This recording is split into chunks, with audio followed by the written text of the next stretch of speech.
समस्या है तो इसका विवेचन करो कि इतने विवाह भगवान ने क्यों करी।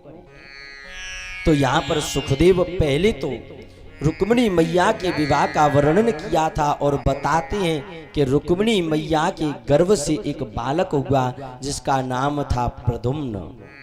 सह एवं जातो वैदव्यो कृष्ण वीय समोद्भव प्रद्युम्न इति विख्यातः शर्वः तोमयं वितुः। तो भगवान के एक पुत्र हुए जिनका नाम हुआ प्रद्युम्न। सज्जनों, अगर आदमी के पास संपत्ति ज्यादा आ जाए, उसका ऐश्वर्य ज्यादा बढ़ने लग जाए, तो उसके शत्रु भी उतने ही बन जाते हैं और बिना बात के उसके दुश्मन बन जाते हैं। अगर आदमी पे ज्यादा पैसा आ जाए तो बिना बात के ये संसार के लोग उसके दुश्मन बन जाते हैं और उससे ईर्ष्या करने लग जाते हैं।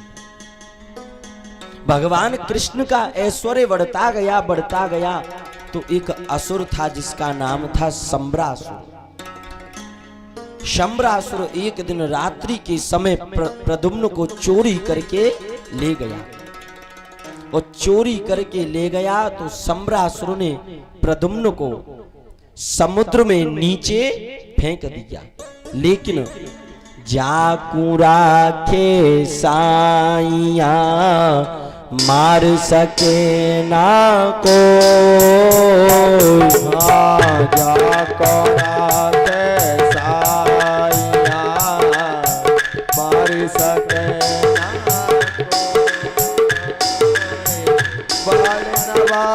का करे सके जो जग है। शंबरासुर प्रद्युम्न को मारने के लिए समुद्र में फेंक रहा है, लेकिन जिसकी रक्षा भगवान करे उसे कोई मार नहीं सकता। प्रद्युम्न ऊपर से जब नीचे गिरे तो नीचे एक मछली का मुख खुल गया और प्रद्युम्न उस मुख के द्वारा मछली के गर्भ में पहुंच गए। अब कुछ मछुआरे आए और मछुआरों ने जाल फैलाया तो जाल में वो मछली फंस गई। एक बात बताएं, ये मायावी एक जाल है और हम और आप भी जो ये मछली के रूप में है, अगर हम और आप इस प्रकार माया से लिपटे रहेंगे तो न जाने कब जाल में फंस जाएं, इस मोह माया के जाल में। तो जब वो मछली जाल में फंस गई तो वो मछली कहां पहुंची? जहां पर शंबरासुर के यहां भोजन बनने का काम होता था। और जैसे ही भोजन बनाने वाली वहां पर एक स्त्री थी जिसका नाम था विद्यावती। जैसे ही उस मछली के पेट को चिरवाया गया तो उसके गर्भ में से एक बालक बाहर निकला। तो वो विद्यावती घबरा गई कि ये बालक कौन है। और इतने में नारद बाबा प्रकट है गए और नारद जी ने सब समझा दिया। विद्यावती, ये बालक कोई बालक नहीं है, तेरा पति है। तो विद्यावती बोली, बाबा काय को आनंद ले रहे हो? जाकी उम्र देखो और मेरी उम्र देखो, काय को? नहीं, सत्य कह रहे हैं। बोले कैसे? जब शिवती सर नयन उघारा चितवत काम भयहु जरिजारा। जब शिवती सर नयन उघारा चितवत काम भयहु जरिजारा।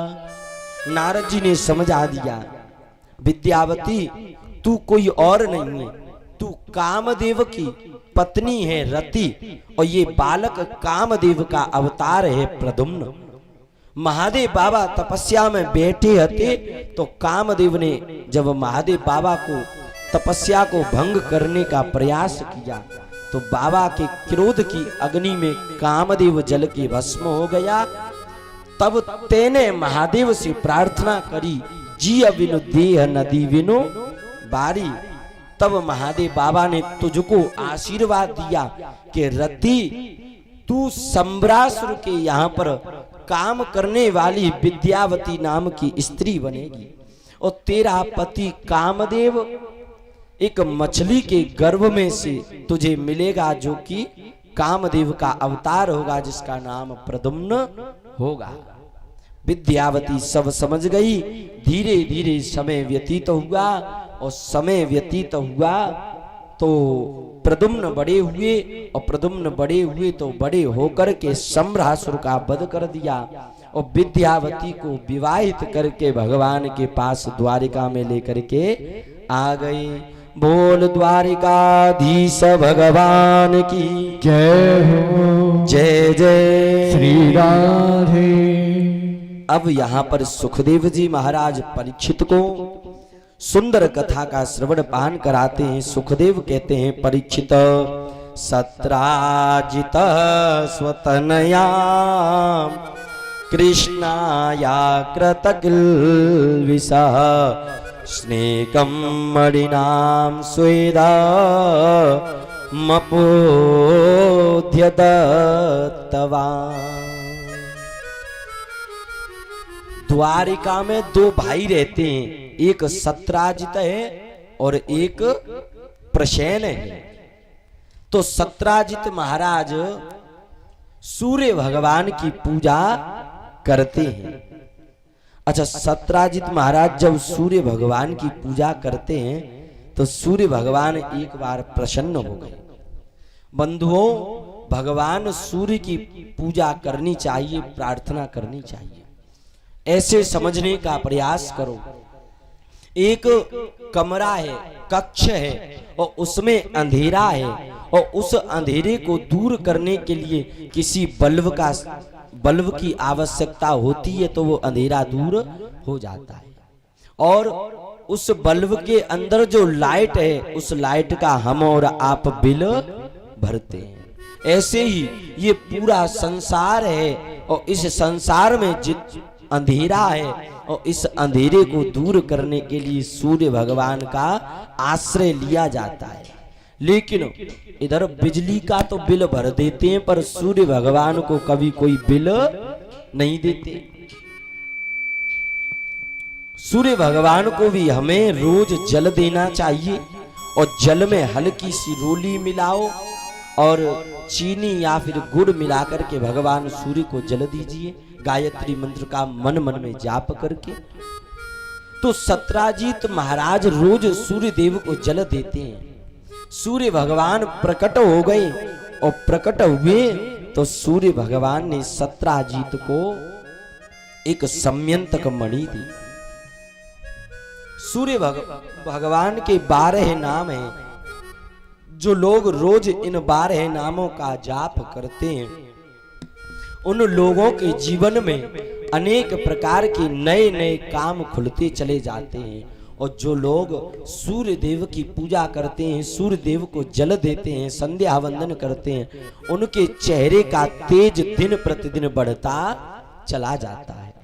सूर्याय भास्कराय रवये मित्राय भानवे खगये पुष्णे मारीचाय यादिक सावित्रे आर्घाय हिरण्यगर्भाय नमः।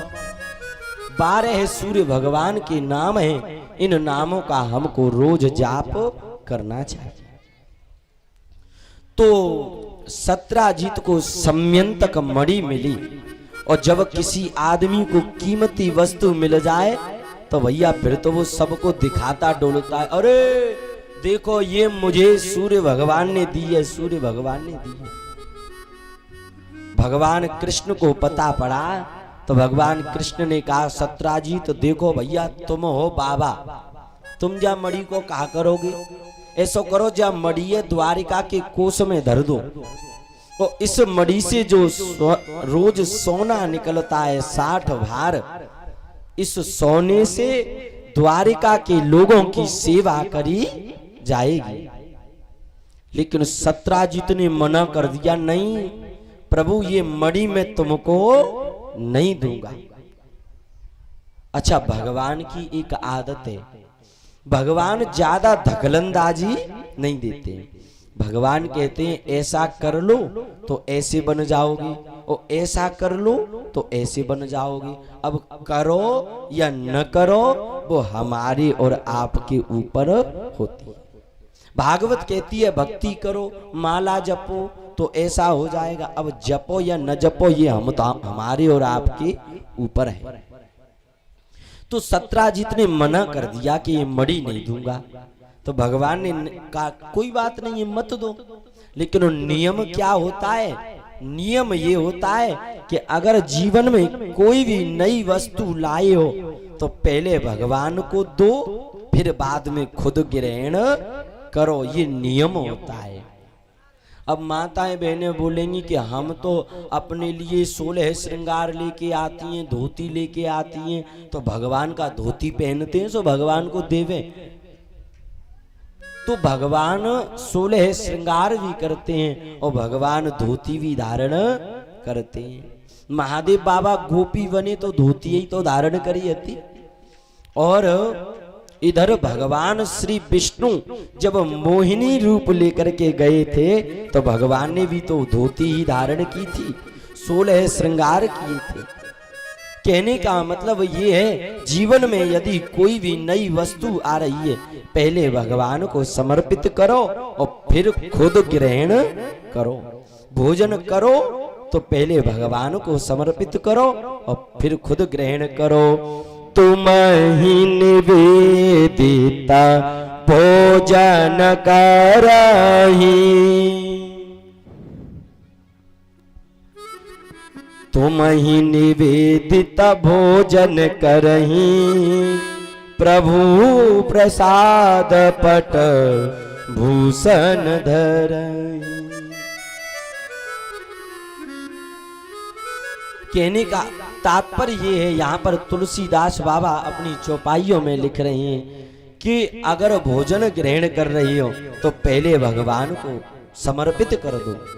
लेकिन सत्राजित ने स्पष्ट मना कर दिया कि ये मणि तुमको नहीं दूंगा। सत्राजित के एक भैया हैं परीक्षित, जिनका नाम है प्रसेन, और प्रसेन को पता पड़ा कि बड़े भैया के पास मणि है, तो प्रसेन ने उस मणि को चोरी कर लिया और प्रसेन उस मणि की सहायता से जीव जंतुओं की हत्या करने लगा। बंधुओं, अगर जीवन में सद वस्तु का असद प्रयोग करोगे तो वो जीवन का नाश कर देगी। अगर अच्छी वस्तु का गलत प्रयोग किया जाएगा तो वो विनाश कर देगी। अच्छी वस्तु क्या थी? दुर्वासा ऋषि की माला, लेकिन इंद्र ने उसका गलत प्रयोग किया, ऐरावत हाथी के गले में डाल दी और ऐरावत हाथी ने उसे पैर से कुचल दिया। तो अच्छी वस्तु का यदि गलत प्रयोग किया तो वो विनाश कर देगी। लेकिन आदमियों को लत लग जाती है गलत अच्छी वस्तु का गलत कार्य करने, और जो कुछ भी खेल है सब इस लत का ही खेल है, व्यसन का।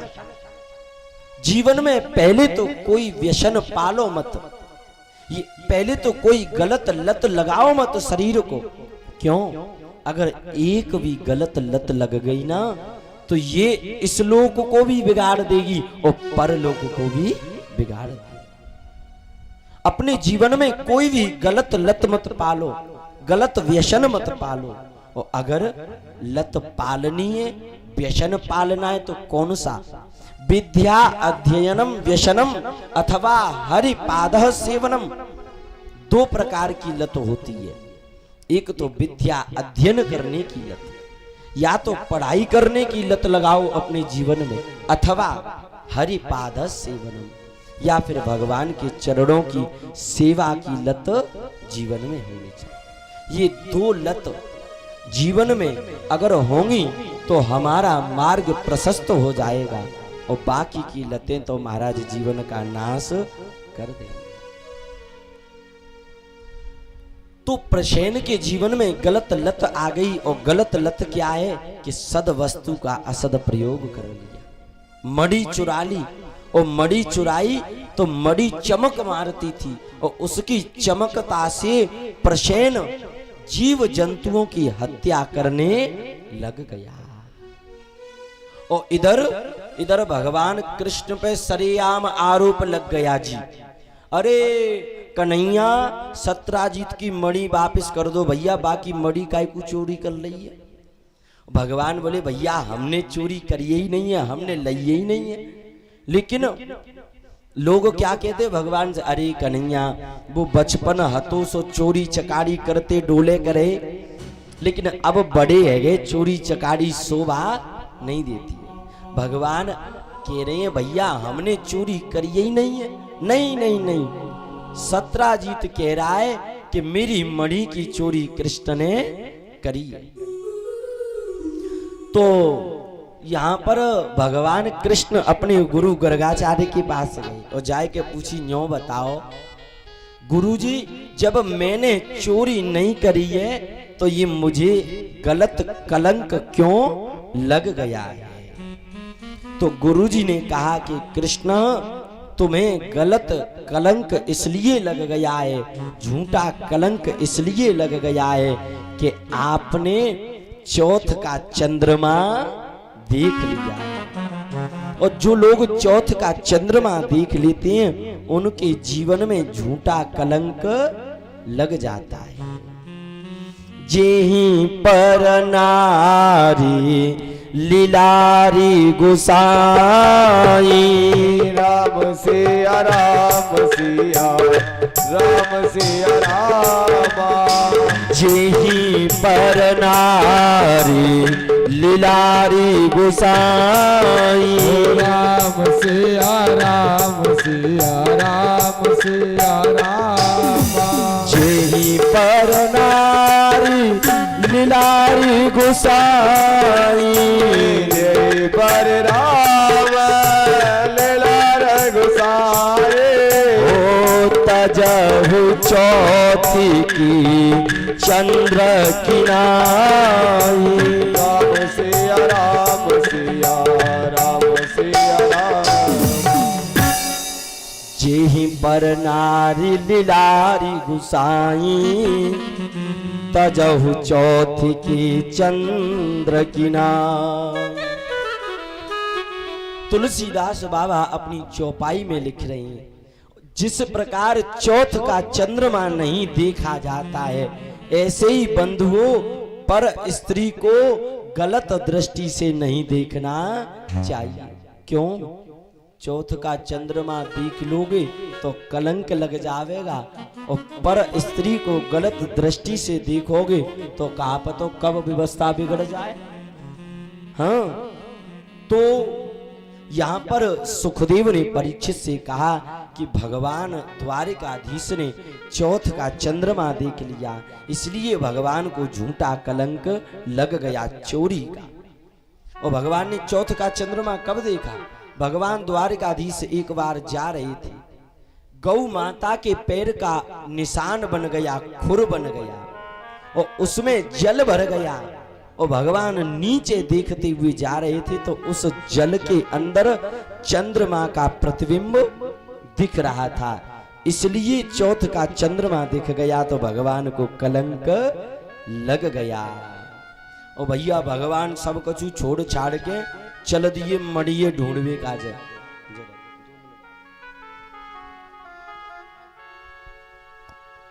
मेरो राधा रमण गिरधारे, गिरधारे श्याम बनवारे।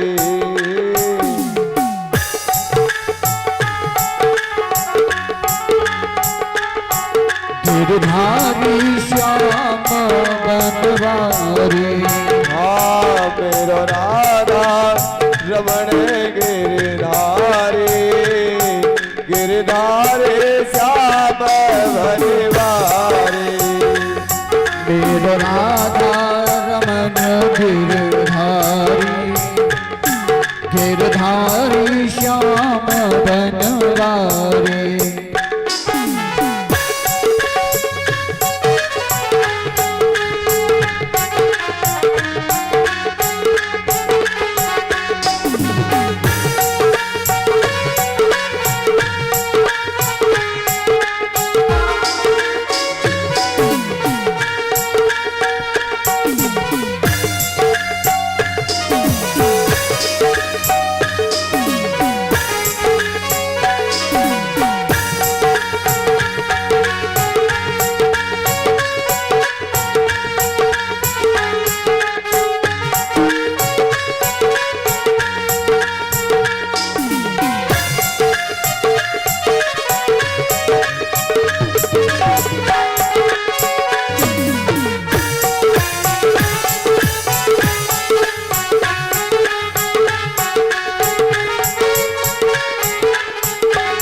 बनवारे, गिरधारी श्याम बनवारे, ओ गिरधारे श्याम बनवारे, ओ गिरधारी श्याम बनवारे।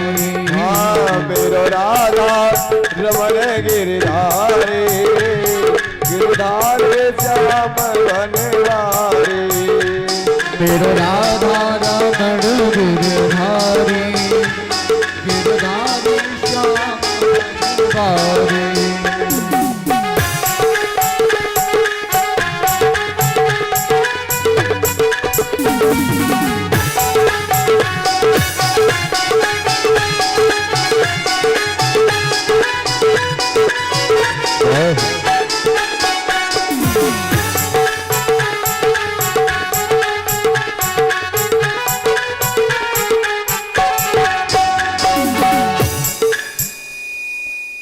द्वारिकाधीश भगवान की जय हो, श्री खिलन बिहारी सरकार की जय जय जय। श्री राधे। इतस्तु स्वादुरितरः। अब भगवान श्री हरि जब चल दिए मणि को ढूंढने के लिए, तो भगवान ने मणि को ढूंढा। भगवान आगे जंगल में गए तो जंगल में सत्राजित का जो भाई है प्रसेन, वो मरा हुआ मिला है। तो भगवान प्रसेन के बगल में देख रही हैं कि एक शेर के पद चिन्ह बनी है। तो सुखदेव कहते हैं परीक्षित, भगवान उस शेर के पद चिन्हों पर आगे आगे चलते गए और आगे गए तो वो शेर भी मरा मिला है। और उस शेर के बगल में एक भालू के पद चिन्ह बने हुए हैं जामवंत जी के। भगवान आगे आगे बढ़े तो उस जामवंत, उस भालू के पद चिन्ह एक गुफा में जाकर के समाप्त हो रहे। भगवान ने अंदर गुफा में प्रवेश किया। सैनिक बोले प्रभु आपका कब तक इंतजार करें? तो भगवान ने कहा 28 दिनों तक मेरा इंतजार करना। और भगवान जैसे ही अंदर गए तो अंदर क्या देखा? इतस्तु स्व दुरितयः कन्या जामवंती मृदा। जामवंत जी महाराज की एक कन्या है जामवंती जी, और वो उस मणि से खेल रही है। भगवान ने माथे पे हाथ धरो, देवी जब मणि के चक्कर में हम पे झूठे आरोप लग गए, और जब मणि लेके तुम यहाँ बैठी हो, जब मणि लाओ। और जामवंती जी बोली कौन पुरुष है जो अचानक ऐसे मणि मांग रहा है? जामवंती जी चिल्लाई पिताजी पिताजी। तो अंदर से जामवंत जी महाराज चल के आए। और जामवंत जी महाराज आए तो पूछा आप कौन हो? बोले हम द्वारिकाधीश कृष्ण हैं, जब मणि के चक्कर में बड़ी आरोप लग गए, जब मणि है हमें दे दो। जामवंत जी बोले नहीं, ये मणि तुमको ऐसे नहीं मिलेगी। तो बोले शेर से युद्ध करके ये मणि हमने ली है, तो अगर आपको मणि चाहिए तो हमसे युद्ध करना पड़ेगा। अच्छा जामवंत जी महाराज मणि को वैसे ही क्यों नहीं दे रहे हैं, युद्ध क्यों करना चाहते? कारण है, और कारण है रामा अवतार वाला। रामा अवतार में जब राम जी ने रावण को मार दिया तो राम जी पुष्पक विमान में बैठ के जाने लगे, तो बानर देख रहे हैं कि प्रभु हमें कछु दे जाएं, हमें कछु दे जाएं।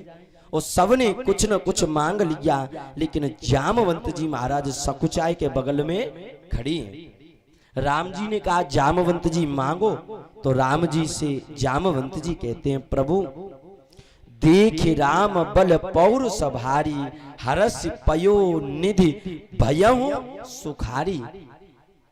राम जी के जब पौरुष को देखा तो जामवंत जी बोले प्रभु बस एक ही इच्छा है कि जैसे जैसे तुम बाण रावण पे मार रहे थे, तो आपका पौरुष देख करके अब मेरा मन कर रहा है कि आप उसे युद्ध करो। भगवान बोले भैया जामवंत जी, जा अवतार में हम राक्षसंती इतने लड़े अब अपने इनते लड़ेंगे तो ठीक नहीं होवेगो। अबे तो नहीं, त्रेता युग में तो नहीं, लेकिन द्वापर में तुम्हारी नस नस ढीली जरूर करेंगे। तो ये बे जामवंत जी हैं राम अवतार वाले। बोले मणि चाहिए तो पहले युद्ध करो। अब यहाँ भगवान का और जामवंत जी का युद्ध हुआ और भगवान ने जामवंत जी को पटक मारी और जामवंत जी ने भगवान को पटक मारी है।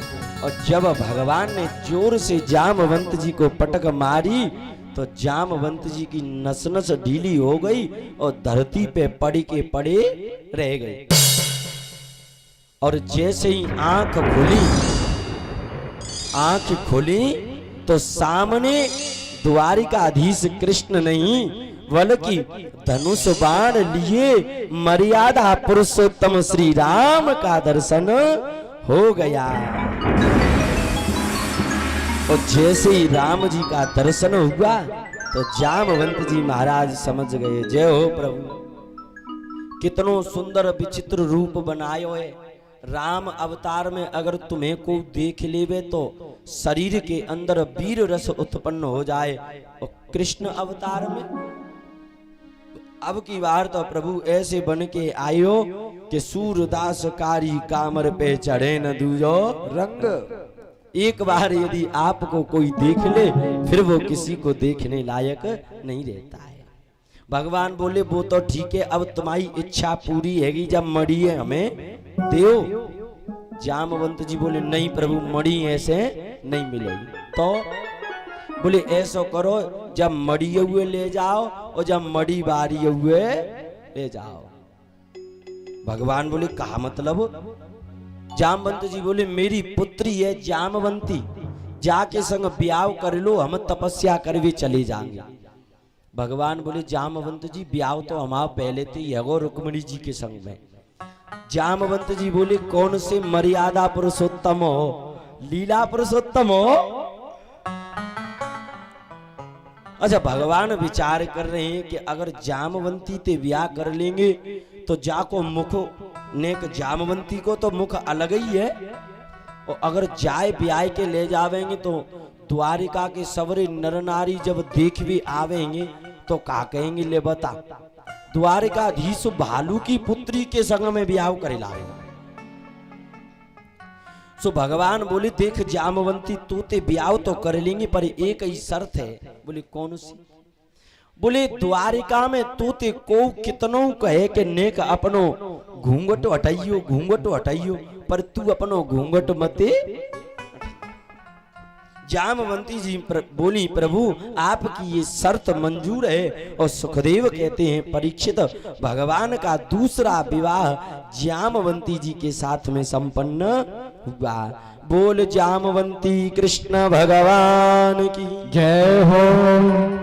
और जैसे ही ब्याह करके ले गए, ओ हल्ला है गयो द्वारिकाधीश ब्याह कर लाए। सबरे नर नारी देख भी आए कि चले तो सही बहू कैसी। और रुक्मिणी जी कह रही हैं कि नेक अपनो घूंघट हटाइयो। तो अब भगवान कह रहे हैं घूंघट मत उठाना। तो जामवंती जी ने अपना घूंघट और नीचे को सरका लिया। रुक्मिणी जी बोली ये अपना घूंघट क्यों नहीं दिखा रही हैं? तो भगवान द्वारिकाधीश बोले शायद तुमते ज्यादा सुंदर होगी तभी नाने घूंघट दिखाई रही। रुक्मिणी जी बोली अच्छा मुंह से ज्यादा सुंदर से ब्याह करके लायो, अगर मुंह ते ही ज्यादा सुंदर है तो मैं श्राप देती हूँ कि जे बिल्कुल मेरे जैसी ही है जावे। और जैसे ही श्राप लगा तो बिल्कुल रुक्मिणी के जैसा मुख जामवंती जी का हो गया और जामवंती जी बिल्कुल सुंदर हो गई। और जो लोग ईश्वर के साथ आ जाते हैं, जो लोग परमात्मा के पास आ जाते हैं, वो लोग सुंदर हो जाते हैं। क्यों? हमने कल भी आपको बताया था सोई सुंदर सोई सुभग शरीरा, नर तनु पाए भजिए रघो बीरा। वही सुंदर होता है जो मनुष्य की देह प्राप्त करके हरि का भजन करता है। तो उसके बाद भगवान ने वो मणि सत्राजीते लौटाई रही। सत्राजीत ले भैया, जब मणि के चक्कर में हमें दूसरा ब्याह और करना पड़ गया। अब सत्राजीत ने कही प्रभु क्षमा कर दो, मैंने गलत आरोप लगाया तुम पे। भगवान बोले कछु करे बस तू अब मणि ले और जा। सो सत्राजीत बोले नहीं प्रभु ऐसे नहीं। बोले अब आप मुझसे नाराज हो, मेरी एक प्रार्थना है। बोले कौन सी? सत्राजित समाहूय सौभाग्यराज सन्निधौ प्राप्ति नारखताम भगवन मणिम नेदुतः। सत्राजित बोले प्रभु मेरे घर एक पुत्री है जिसका नाम है सत्यभामा, उसके साथ आप विवाह कर लो। भगवान बोले भले आदमी तेई मणि के चक्कर में एक तो पहले ते ही करना पड़ गयो, अब तू कह रहे हो कि तीसरा विवाह कर लो। अब हम विवाह नहीं करें। नहीं प्रभु, अगर विवाह नहीं करोगे तो मैं ऐसा समझूंगा कि आप मुझसे नाराज हो। भगवान का यहाँ सुखदेव कहते हैं परीक्षित तीसरा विवाह सत्यभामा के साथ में संपन्न हो गया। बोल सत्यभामा कृष्ण भगवान की जय हो। अब भगवान को दहेज में मणियों मिल गई। अब भगवान श्री हरि और अर्जुन एक बार भ्रमण कर रहे हैं। गांडीवम धनुरादाय तोणौ नारुचक्षसो स्नानं कृष्णेन साक्षादो बिभ्रत विपिने वनम। भगवान और अर्जुन भ्रमण कर रहे हैं तो एक स्त्री है और वो स्त्री तपस्या कर रही है। भगवान ने कहा अर्जुन जाके के देखो तो सही जी स्त्री काय को तपस्या कर रही है। और अर्जुन गए, जाकर के पूछा देवी कौन हो तुम और क्यों तपस्या कर रही हो? तो वो स्त्री कहती है अहम देवस्य सवितृ दुहिता पतिम इच्छन्ति मे बनो विष्णुं वरेण्यो वरदं तपः परमास्थिता। वो स्त्री कहती है अर्जुन में कोई और नहीं, यमराज की छोटी बहन यमुना हूं और मेरा नाम कालिंद्री है और मैं स्वयं विष्णुं वरेण्यं वरदम, मैं स्वयं भगवान से विवाह करना चाहती हूँ। अर्जुन भज के भगवान के जोरे गए। सुनो, बोले कहा है? बोले कहाँ तो तुम आओ एक ब्याह नहीं है रहो और अब तुम्हारे बयान की लाइन लगी पड़ी है। का मतलब? बोले देवी जी तुमसे विवाह करने के लिए तपस्या कर रही हैं। अच्छा, भगवान गई और भगवान बोले अरे कालिंद्री अरे यमुना चलो विवाह करें। और जैसे ही भगवान ने ब्याह की कही तो यमुना मैया क्रोध आ गए, तपस्या का जल ले लिया, श्राप देने लगी। अरे मैं किसी साधारण पुरुष से विवाह नहीं करना चाहती, मैं तो विष्णु वरेण्यं वरदम, स्वयं विष्णु से विवाह करना चाहती हूँ। और जैसे श्राप देने लगी यमुना जी तो भगवान बोले डटो देवी डटो, हम वे हैं जिनसे तुम विवाह करना चाहती हो। हम कैसे समझें? तो यहाँ पर भगवान ने यमुना मैया को अपना बड़ा विशाल रूप दिखा दिया। शंख चक्र गदा पद्म लेकर के जैसे ही भगवान ने रूप दिखाया, यमुना मैया चरणों में लेट गईं। और अब भगवान का चौथा विवाह यमुना जी के साथ में संपन्न हुआ, जिनका नाम कालिंद्री पड़ा है। बोल कालिंद्री कृष्ण भगवान की जय हो। और यमुना मैया यमुना निहारे ताहे यमुना, ध्यान दीजिएगा बात पे, यमुना निहारे ताहे यमु ना निहारे। जो लोग यमुना जी को निहारते हैं, जो लोग यमुना की पूजा करते हैं, बंधुओं उनको यम नहीं निहारता है। क्यों? यमुना की छोटी बहन ही तो यमुना जी है। और यमुना मैया का जल नीला सा है और बाकी नदियों का जल बिल्कुल सफेद है। यमुना का जल नीला है और इसका एक ही कारण है। कारण क्या है? ऐसे समझने का प्रयास करो। एक कवि, एक शायर महोदय यमुना जी के पास बैठे हैं और यमुना के ऊपर कविता लिख रहे हैं कि देख यमुना की नील धारा मानो नीलम पिघल गया। देख यमुना की नील धारा मानो नीलम पिघल गया। यमुना जी पर कविता लिख रही हैं। अब एक पंक्ति तो लिख दी, अब दूसरी पंक्ति लिख नहीं पाए। सोच रहे हैं कहाँ लिखें कहाँ नहीं लिखें।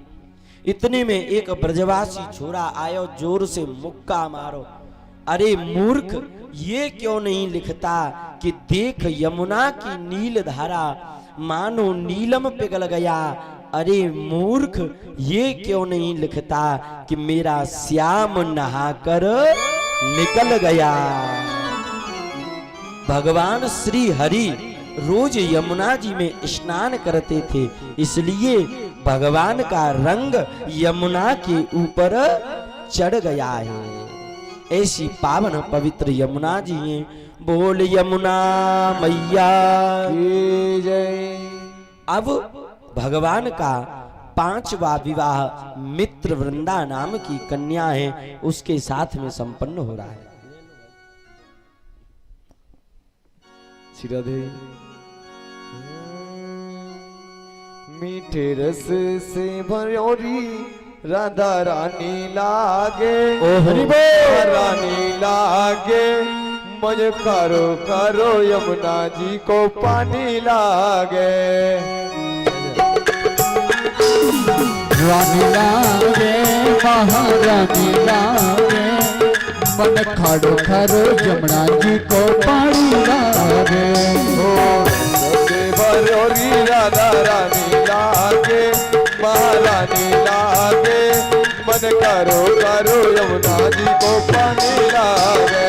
मीठे रस से भरोरी राधा रानी लागे, महारानी लागे मन खारो खारो यमुना जी को पानी लागे।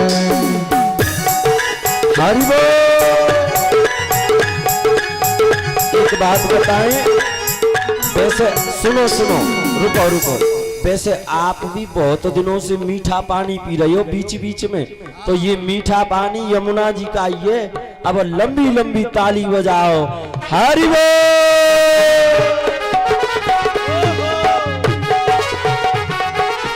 जय जय।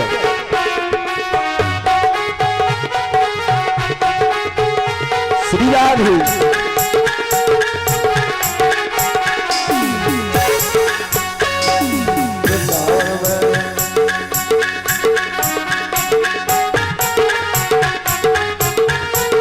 हरि बोल।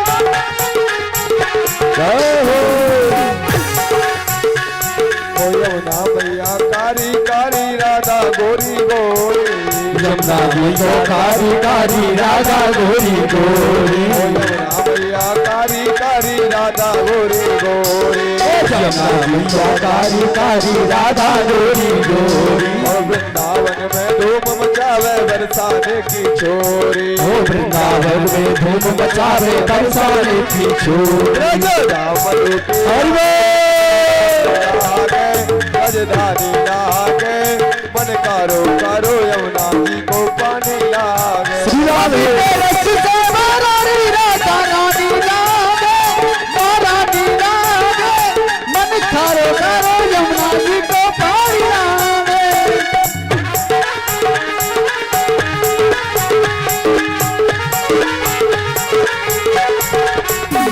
और एक बात बताऊं, मौसम तो देखो कितना प्यारा हो रहा है, कितना अच्छा हो रहा है। और ऐसे मौसम में भगवान की कथा मिल रही है सुनने को, ये बड़े भाग्य हैं। श्री राधे। यमुना मैया की।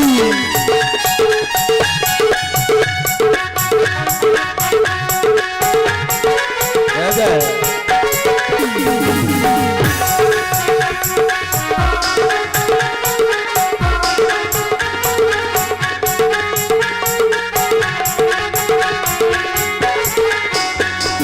खारो खारो यमुना जी को पानी लागे कोई खारो खारो यमुना जी को पानी लागे ना भावे मन माखन मिश्री अब ना कोई मिठाई ना भावे मन माखन मिश्री अब ना कोई मलाई ओ ना भावे मन माखन मिश्री कोई ना मिठाई ना भावे मन माखन मिश्री अब ना कोई मलाई रसवान की लाली तो गोड़ रानी लागे गोड़ रानी लागे मन करो खारो यमुना जी को पानी लागे मीठे रस से भगोरी राधा रानी लागे महारानी लागे मन खारो खारो यमुना जी को पानी लागे श्री राधे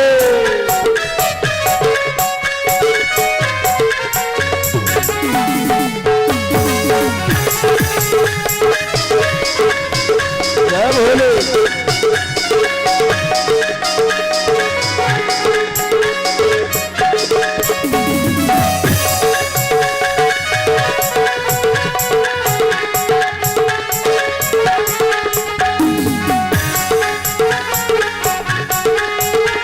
बिहारी सरकार की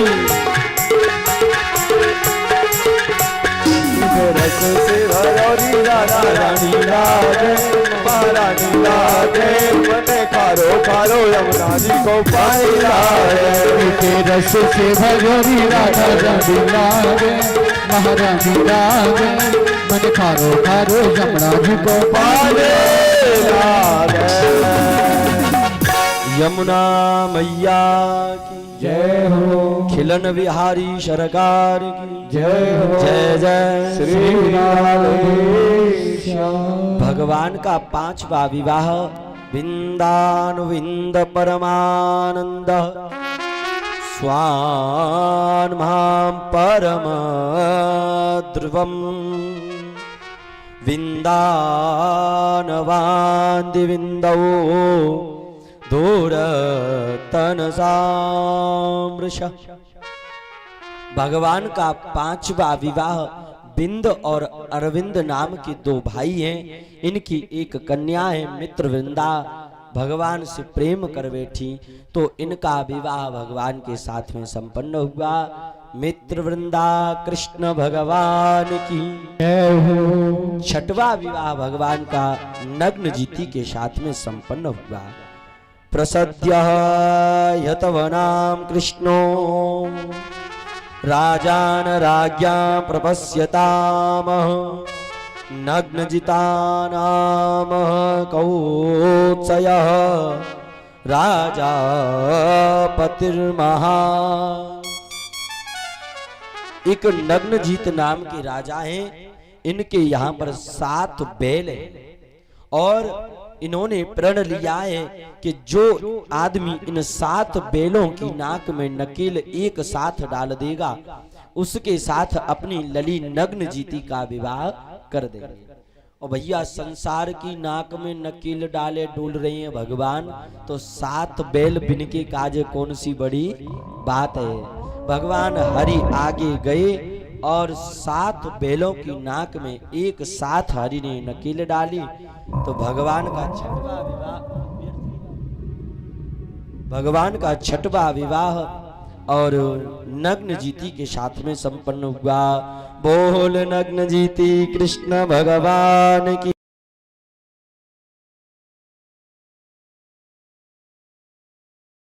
साथ में संपन्न हुआ।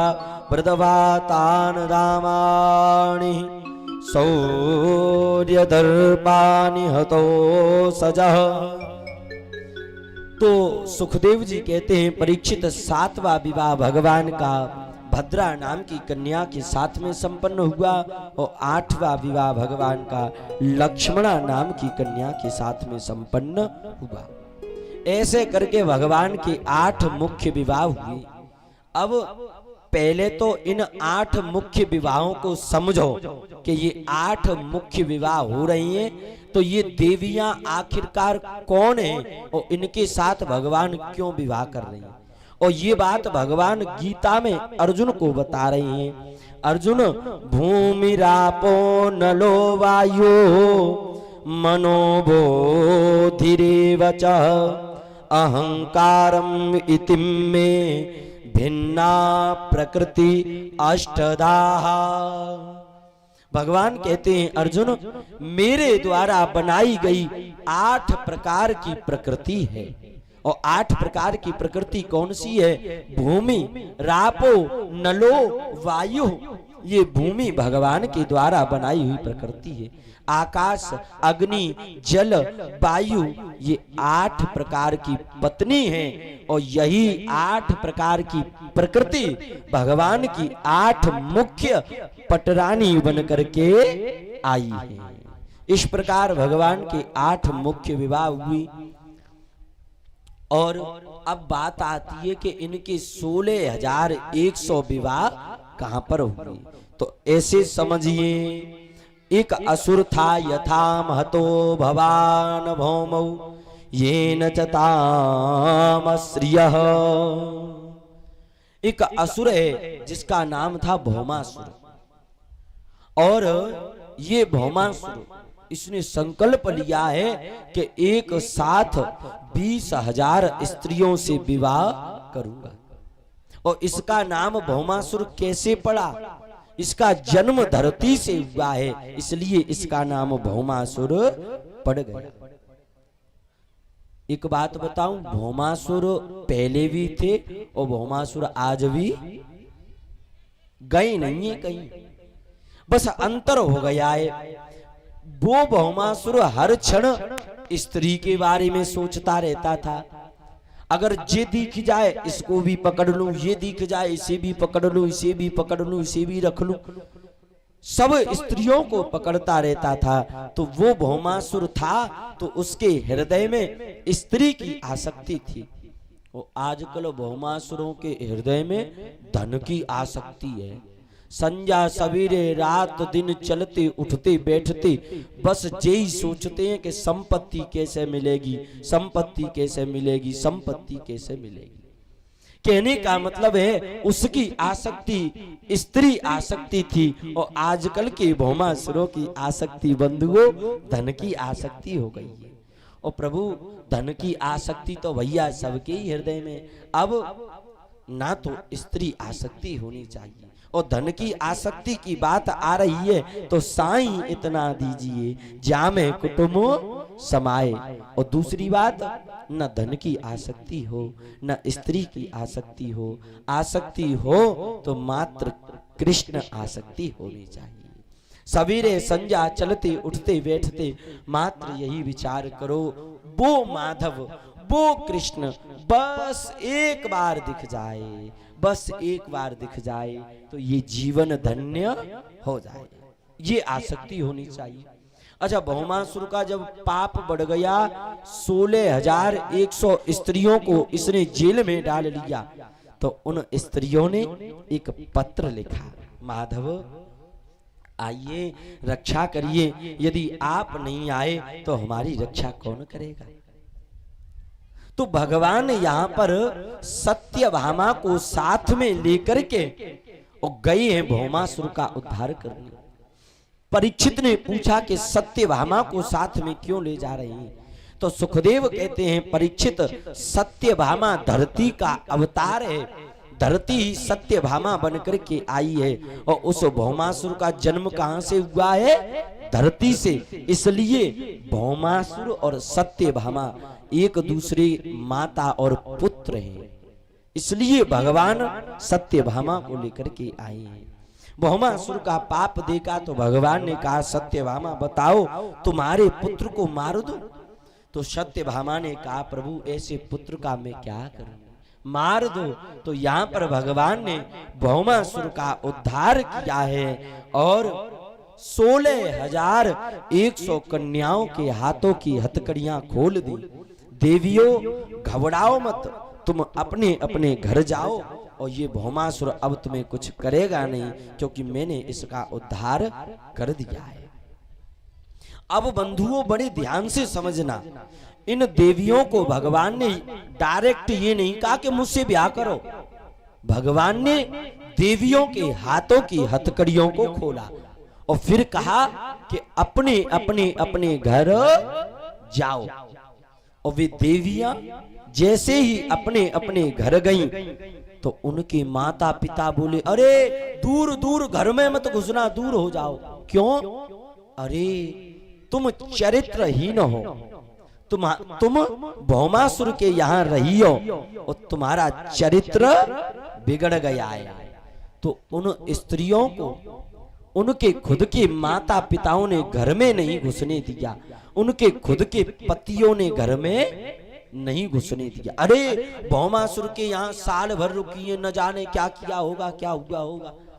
और उन स्त्रियों के चरित्र पर संदेह किया और 16,100 स्त्रियों को उनके घर वालों ने घर से बाहर भगा दिया। अब वो स्त्रियां लौट करके माधव के पास आईं, हाथ जोड़ लिए, प्रभु हमारे घर के हमारे चरित्र पर संदेह कर रहे हैं, हमारे घर के लोग हमारे चरित्र पर संदेह कर रहे हैं और हमें घर में घुसने नहीं दे रहे हैं। प्रभु अब हम स्त्रियों के पास दो मार्ग हैं। 16,100 स्त्रियां कहती हैं, प्रभु पहला मार्ग तो ये है कि हम 16,100 स्त्रियां अपने प्राण त्याग देंगी। भगवान ने कहा, नहीं नहीं देवियों, प्राण को त्यागना भी तो बड़ा पाप होता है। देवियों अगर प्राण ही त्याग रही हो तो भगवान ने ये प्राण दिए ही क्यों है? ये उसकी इच्छा है, उसकी मर्जी होगी, जब वो लेवेगा। तो स्त्रियों ने कहा, अगर प्राण नहीं त्यागेंगी तो हमारे घर वाले हमें स्वीकार नहीं कर रहे हैं, तो हम ऐसा करती हैं, हम 16,100 स्त्रियां वेश्यावृत्ति करने लग जाएंगी। और वेश्यावृत्ति करने लग जाएंगी तो हमारा पेट भरता रहेगा। भगवान ने कहा, अरे अरे देवियों, ये वेश्यावृत्ति मत करो, ये तो बहुत बड़ा पाप है। अगर आप वेश्यावृत्ति करोगी तो आपके बालक होंगे, वे भी वेश्यावृत्ति करेंगे। जैसे जाके नदी नवारी तैसे ताके भरिका, और जैसे जाके माई बाप है तैसे ताके। तो कहा कि नहीं देवियों, वेश्यावृत्ति मत करो, तुम वेश्यावृत्ति करोगी, तुम्हारे बालक वेश्यावृत्ति करेंगे और एक दिन पूरा संसार वेश्यावृत्ति में विलीन हो जाएगा। तो उन स्त्रियों ने कहा, मरने भी नहीं दे रही हो और पेट पालने के लिए कर्म भी नहीं करने दे रहे हो, तो क्या करें? भगवान ने कहा, अरे देवियों घबराओ मत, जिसे संसार के लोग ठुकरा देते हैं, जिसके चरित्र पर संसार के लोग संदेह करते हैं, जिसका संसार में कोई नहीं होता, उसे मैं ग्रहण कर लेता हूं, उसको मैं स्वीकार करता हूं, उसे मैं वो सम्मान दूंगा जो सम्मान संसार में कोई नहीं दे सकता है। बंधुओं, भगवान ने उन 16,100 स्त्रियों को वो सम्मान दिया जो सम्मान संसार में कोई भी दे नहीं सकता। ऐसे समझने का प्रयास करो। अगर आजकल किसी बाप की बेटी बिना बताए घर से 2 दिन के लिए बाहर चली जाए तो उसके विवाह के लाले पड़ जाएंगे। लेकिन ये गोपियां, ये स्त्रियां यहाँ पर हजारों वर्ष तक घर से बाहर रहीं, इनके चरित्र पर संदेह किया। अगर आजकल कोई बेटी घर से बाहर चली जाए 2 दिन के लिए तो सज्जनों, उससे संसार का कोई भी व्यक्ति विवाह करना नहीं चाहेगा। क्यों? क्योंकि कहेंगे अरे न जाने कहां चली गई। लेकिन भगवान ने ऐसी स्त्रियों से विवाह किया जो सम्मान उनको कोई नहीं दे सकता था, वो सम्मान भगवान ने दिया। और भगवान ने 100 रथ तैयार करवाए और चल दिए द्वारिकाधीश कृष्ण। आज भगवान के 16,108 विवाह संपन्न हुए। बोल द्वारिकाधीश भगवान की जय हो। श्री खिलन बिहारी सरकार की जय। जय जय। श्री राधेश्याम। इस प्रकार भगवान के विवाह संपन्न हुए और अब भगवान चल दिए।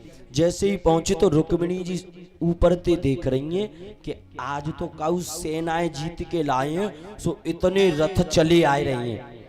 और जिनने कहा पता है कि सेना जीत के ना लाए रहे, ब्याह करके लाए हैं। और जैसे ही भगवान श्री हरि आए तो रुक्मिणी जी एक आरती को थाल लेके भगवान की आरती करवे लग गई। भगवान बोले देवी आज एक आरती के थारते काम नहीं चलेगो। कहा मतलब? बोले 16,100 आरती के थाल तैयार करो। रुक्मिणी जी बोली जा सेना की आरती करवाओगे का? नहीं नहीं देवी तुम तैयार तो करो। और जैसे ही 16,100 आरती के थाल तैयार भये तो भगवान ने ताली बजाई दी। और ताली बजाई तो सब की सब 16,100 स्त्रियां और भगवान के पीछे आकर के खड़ी हो गई। अब रुक्मिणी जी सबको एक एक करके देख रही है और इशारे में पूछ रही है भगवान ते कौन है जी, कहां ते ले आए? भगवान बोले तुम कौन हो? कहवे को मतलब अरे तुम कौन हो? हम तो आपकी पत्नी है। तो जेऊ अरे हद कर दई। और दिना अकेले जाते तो एक ब्याह करके लाते, आज सत्य भामाएं संग ले गए तो हद ही कर दी। 16,100 ब्याह कर लाए। और भगवान ने सुंदर तैयारियों के साथ अलग अलग देवी को अलग अलग महल में विराजमान करवा दिया। और हर व्यापक सर्वत्र समाना भगवान एक से अनंत होकर के देवियों के साथ बढ़िया महलों में रह रहा है। अच्छा भगवान जब इस प्रकार रह रहे हैं तो नारद जी महाराज ने विचार किया कि चल के देखे तो सही आखिरकार 16,100 देवियों 108 देवियों के साथ भगवान रहते कैसे। और नारद जी महाराज यहाँ पर भगवान की दिनचर्या देखने के लिए आए। भगवान सर्वभूतेशः शरण्यो भक्तवत्सलः वरीण कक्षवहदासः सतं बक्षे युवावृदः। और जैसे ही भगवान नारद जी का आगमन हुआ तो भगवान बैठे, नारद जी का स्वागत किया। स्वागतम भो महाभाग। अरे नारद जी स्वागत है, आइए आइए। तो नारद जी ने विचार किया कि भाई इतनी देवियों के साथ रह रही हैं तो लड़ाई झगड़ा तो होता ही होगा, देख के तो आए कि इनकी दिनचर्या आखिर कैसे चलती है। अच्छा बंधुओं पहले के समय में क्या होता था, घरों के अंदर एक कोप भवन हुआ करता था। और कोप भवन ऐसे समझो जैसे कैकेयी मैया थी ना, तो कैकेयी मैया जब नाराज हुई तो कोप भवन में जाके बैठ गई। तो नारद जी सोच रहे हैं कि जिनके 16,108 ब्याह भये तो जिनके घर में कोप भवन जरूर होवेगो। अच्छा भगवान की वो तो अपार कृपा है कि आजकल घरन में कोप भवन नहीं होते हैं। अगर आजकल घरों में कोप भवन होवे तो हर आदमी 2 मिनट में कोप भवन में ही भाजेगा। क्यों? क्योंकि हम तुमने अपने स्वभाव को इतना बिगाड़ लिया है, छोटी छोटी बातों पे महासंग्राम करने लग जाते हैं, लड़ाई लड़ने लग जाते हैं। तो वो भगवान की कृपा है। नारद जी आए, नारद जी आए। स्वागतम भो महाभागा प्रियं किंकरवाणि वः। अरे नारद स्वागत है। अच्छा एक द्वारिकाधीश कृष्ण नारद जी के साथ में चल रहा है और भगवान बोले चलो नारद जी तुम्हें मैं अपनी द्वारिका नगरी दिखाता हूँ। और जैसे ही आगे गए तो एक कृष्ण गैया की सेवा कर रहे हैं। इधर देखा तो कृष्ण और उधर देखा तो कृष्ण नारद जी घबराए गए और आगे गए। रुक्मिणी चरण दबा रही है और द्वारिकाधीश चरण दबा रही। नारद जी ने देखा हाथ पकड़े है वो भी द्वारिकाधीश है और चरण दब रहे हैं वो भी द्वारिकाधीश है। नारद जी तो चौंक गए और आगे बढ़े। सत्यभामा के पास प्रभु भोजन कर रही हैं। नारद जी ने तो कहा प्रभु हरि अनंत हरि कथा अनंता कयहि सुनहि बहुविध सब संता।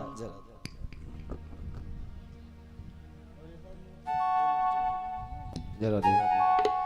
वो न जाने कौन से गुण पर दया निधेरे जे जाते हैं, न जाने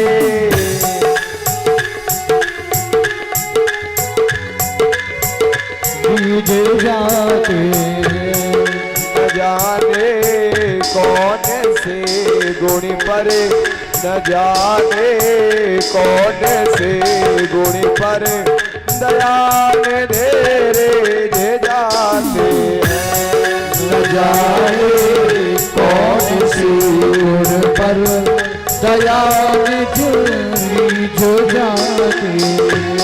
यही हरे भक्त कहते हैं, यही सद ग्रंथ कहते हैं, सब ग्रंथ कहते हैं, यही सब ग्रंथ गाते। और एक बात बताऊं, जैसे जैसे आज कथा विराम की ओर है और कथा का जैसे जैसे समय निकल रहा है वैसे वैसे हम सबको ऐसा लग रहा है कि हमसे और आपसे कुछ छूटने वाला है।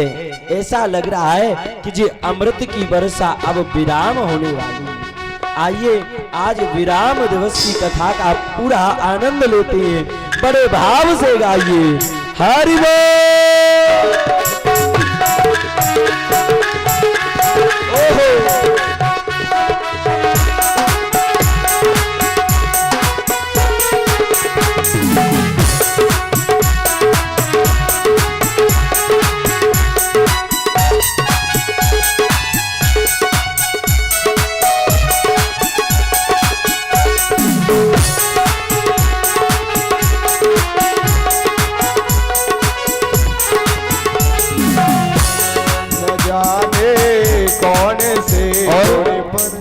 अभी आपको 5 मिनट का विराम है। जलपान करना चाहे जलपान कर ले जब तक भजन हो रहा है और जो स्वागत करने वाले हैं वो आ जाए। 5 मिनट का विराम है, जलपान कर सकते हैं।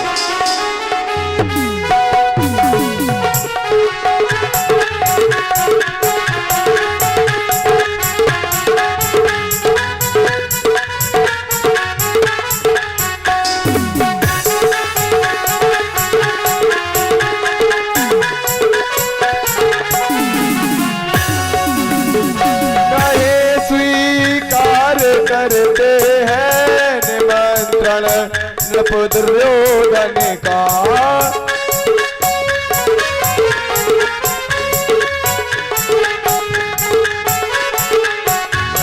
नहीं स्वीकार करते हैं निमंत्रण नृप दुर्योधन का।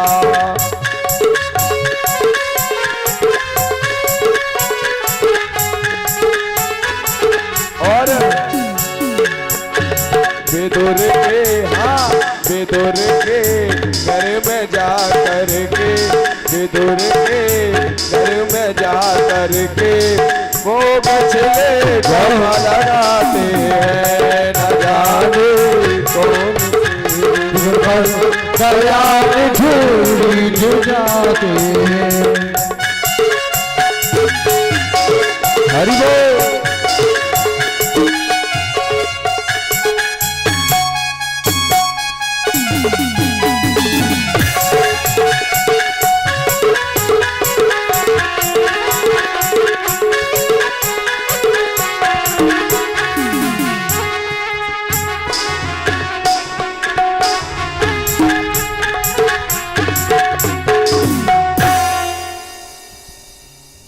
द्वारिकाधीश भगवान की, जय हो, खिलन बिहारी सरकार की जय हो, जय जय। श्री राधेश्याम।